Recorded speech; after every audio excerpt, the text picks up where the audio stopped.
नमस्कार, मी श्वेता. मुलुक महाराष्ट्रामध्ये तुमचं स्वागत. सुरुवातीला बातमी आहे. केंद्र सरकारनं सोयाबीनच्या खरेदीसाठी मुदतवाढ दिल्याचं म्हटलं जात होतं, मात्र आता याबाबत एक नवीन माहिती समोर आली आहे. राज्यात सोयाबीन खरेदीसाठी कोणतीही मुदतवाढ देण्यात आलेली नाही असं राज्याच्या पणन विभागानं स्पष्ट केलंय. मात्र अद्यापही शेतकरी सोयाबीन खरेदीबाबत संभ्रमात आहेत. मुदतवाढ होईल या अपेक्षेनं 5 दिवसांपासून खरेदी केंद्रावरती शेतकरी हेलपाटे मारत असल्याचं दिसून आलं.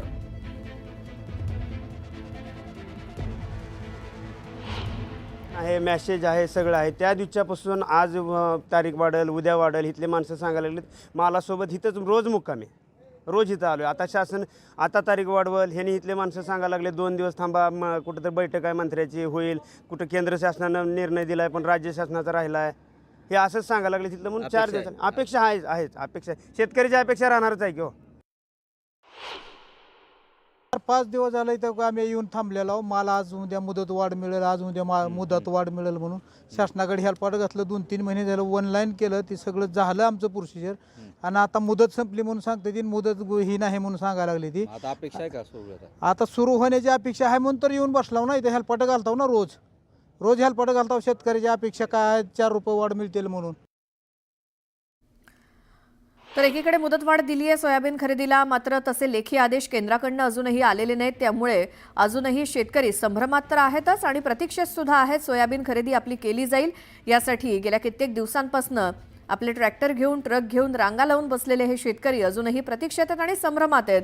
एकीकडे केंद्र सरकारनं मुदतवाढ दिली आहे असं देखील जाहीर झालंय, मात्र या मुदतवाढीचे लेखी आदेश अजूनपर्यंत संबंधित विभागाकडे राज्यात आलेले नाहीत आणि म्हणूनच सोयाबीन खरेदीला सुरुवात झालेली नाहीत आणि ही खरेदी अजूनही बंदच आहे. त्यामुळे हा संभ्रम आहे. मुदतवाढ दिली असून सुद्धा मग खरेदी का होत नाही आणि त्यामुळे शेतकरी सध्या प्रतीक्षेत आहेत, संभ्रमात आहेत.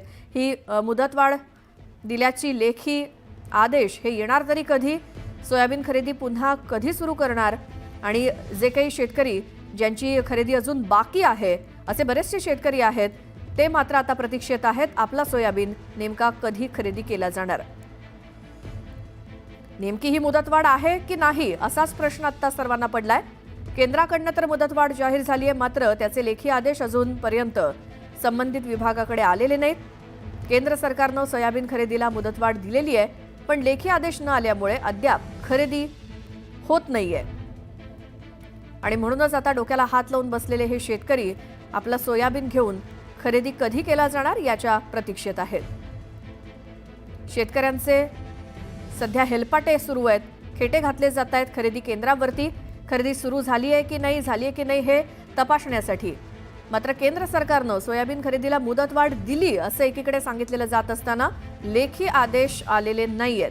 अधिक माहिती आपण घेऊयात. आमचे प्रतिनिधी सिद्धार्थ गोदाम आपल्या सोबत आहेत. सिद्धार्थ, तुम्ही कोणत्या खरेदी केंद्रावरती आहात? काय परिस्थिती आहे तिथे? आदेश आलेत की नाही? बघा, छत्रपती संभाजीनगरच्या आम्ही खरेदी केंद्रावर आहे आणि आपण बघू शकतो या ठिकाणी खरेदी केंद्र होतं. सोयाबीनला 4,892 भाव सुद्धा दिलेला आहे. मात्र आता या ठिकाणची खरेदी बंद झालेली आहे. शेवटची नोंदणी या ठिकाणी 6 तारखेला झालेली आहे आणि त्यानंतर खरेदी केंद्र बंद करण्यात आलेलं आहे. ज्या पद्धतीने राज्य आणि सरकारच्या समन्वयाचा गोंधळ या ठिकाणी दिसतोय. केंद्र सरकार म्हणते आम्ही मुदतवाढ दिली, राज्य सरकारने पत्रक काढून सांगितलं की मुदतवाढ कधी दिली आम्हाला कळालेलीच नाहीये. त्यामुळं हा गोंधळ सगळा झालेला आहे. मात्र आता राज्यातील सर्व सोयाबीन केंद्र जी आहेत बंद आहेत. कसल्याही पद्धतीची खरेदी या ठिकाणी झालेली होत नाहीये. त्यामुळे अनेक खरेदी केंद्रावर रांगा सुद्धा लागलेल्या शेतकऱ्यांच्या.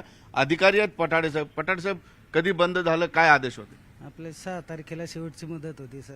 6 तारखेला आपण जेवढे शेतकरी आले तेवढ्याचा माल घेतला आणि 6 तारखेपासून पोर्टल बंद आहे. समजा रात्री 12 वाजेपासून पोर्टल बी बंद झालंय आणि खरेदी पण बंद आहे. खरेदी पण बंद. बरं, राज्य पोर्टल बंद असल्यामुळे खरेदीच करता येत नाही ना. हां. आणि 6 तारखेची मुदत असल्यामुळे त्या दिवशी बंद करून टाकलं त्यांनी. पण तुम्हाला काय कल्पना आहे का की राज्य सरकारने काय मुदतवाढ दिलेली आहे?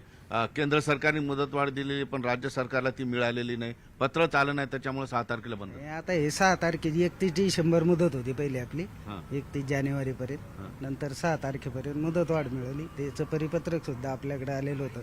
म्हणून आपण 6 तारखेपर्यंत खरेदी केली. 6 तारखेच्या नंतर बंद आहे सगळं. बरं. आणि कसं रिस्पॉन्स चांगला होता शेतकऱ्यांचा? रिस्पॉन्स चांगला होता, भरपूर होता. बघितलं आपण या ठिकाणी महत्वाची गोष्ट मी तुम्हाला आपल्या एका महिन्यामध्ये 100 लोकांच्या नोंदण्या झाल्या. आणि ज्यावेळेस नोंदणीला मुदतवाढ मिळाली 6 दिवसामध्ये 104 लोकांच्या नोंदण्या झाल्या जवळपास. म्हणजे लोकांना मुदतवाढ कळाली मुदतवाढ नाही कळाली ना, बर त्याच्यामुळेच 104 नोंदण्या 6 दिवसात झाल्या.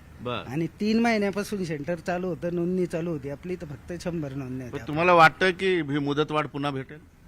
हे आता मिळाली तर भरपूर. आता कसं आहे, आपल्या केंद्रावर परिस्थिती तशी नाही. आपली जोपर्यंत जेवढी नोंदणी तेवढ्याच शेतकऱ्याचा आपण माल घेतलेलाच. पण किती शेतकरी राहिले असतील याचा अंदाज आहे? नाही आता शेतकरी तर भरपूर राहते. कसं आहे, ते ऑनलाईन पेरा सोयाबीनचा नसल्यामुळं बरेच शेतकरी वंचित राहिले त्याच्यापासून. बर, त्यांना विकता नाही आली. विकता नाही आले हमी भाव पण त्यांना. द्यायला पाहिजे, मुदतवाढ द्यायला पाहिजे असं वाटतं. हो मिळाली चांगलंच आहे ना, 2 पैसे शेतकऱ्याला वाढवूनच मिळतील ना. कारण मोंढ्यामध्ये एवढे भाव कोसळले, 3800 4000च्यावर घेत नाही व्यापारी. निश्चितपणे आपण बघितलं या ठिकाणी एक महत्वाचा मुद्दा असा आहे की केंद्र आणि राज्य सरकारच्या समन्वयाच्या गोंधळामुळं मुदतवाढ कधी मिळाली हे शेतकऱ्यांना कळालेलीच नाही. पुन्हा 31च्या नंतर 6 दिवस मुदतवाढ दिली, ती सुद्धा बऱ्यापैकी शेतकऱ्यांपर्यंत पोहोचली नाही. त्यामुळे शेतकऱ्यांना माल या ठिकाणी आणता आलेला नाहीये.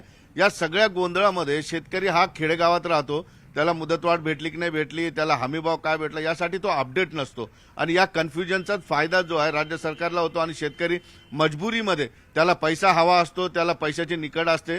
त्यामुळे या गोंधळात न पडता तो सरळ सरळ खाजगी केंद्रावर जाऊन तो विकण्यासाठी विकत असतो आणि त्याच्या कमी हातात पैसा येतो. राज्य सरकारने कुठेतरी एक समन्वय बसवला पाहिजे, व्यवस्थितपणे सगळ्या गोष्टींची दिवस ठरवली पाहिजे, किती दिवसामध्ये शेतकऱ्यांना तो माल इथं आणता येईल. या सगळ्या गोष्टीच्या कन्फ्युजनमध्ये बऱ्यापैकी शेतकरी हा हमी भावापासून वंचित राहतो आणि त्याला खाजगी केंद्रावर विकण्यास तो मजबूर होतो. बिलकुल सिद्धार्थ, धन्यवाद या सगळ्या माहितीसाठी.